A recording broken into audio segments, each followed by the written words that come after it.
मी कधीच विचार केला नव्हता, की माझी एक गोष्ट कुणाच्या तरी सोमवारची सुरुवात बदलेल. आज मंडे होता. चेस्ट आणि ट्रायसेप डे. नेहमीप्रमाणे जिममध्ये गेलो. कार्डिओने सुरुवात केली. मग केबल चेस्ट प्रेस सुरू केलं. मध्येच एक मित्र आला. आम्ही एकमेकांना गुड मॉर्निंग म्हटलं. मी सहज विचारलं, "अरे, आज तुझा पार्टनर दिसत नाहीये."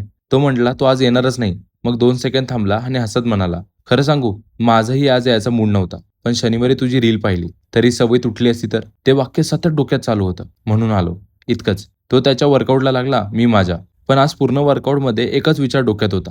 शनिवारी मी फक्त माझ्या आयुष्यात घडलेली एक गोष्ट सांगितली होती. मला वाटलं नव्हतं, की तीच गोष्ट कुणाच्या तरी हार मानण्याच्या निर्णयामध्ये आणि पुन्हा उभं राहण्याच्या निर्णयामध्ये फरक बनू शकते. तेव्हा समजलं, शब्दांचा आवाज फक्त ते बोललं जातं तेव्हाच ऐकू येत नाही. कधी-कधी ते दिवसांनी आणि योग्य वेळ आली की निर्णयांमधून ऐकू येतात. आणि कदाचित यश म्हणजे फक्त स्वतःचं आयुष्य बदलणं नसतं. यश म्हणजे तुमच्या एका वाक्यामुळे एखाद्याने हार न मानणं. कमेंटमध्ये सांगा, तुमच्या आयुष्यात असं कोणतं एक वाक्य आहे, ज्याने योग्य वेळी तुमचा निर्णय बदललाय?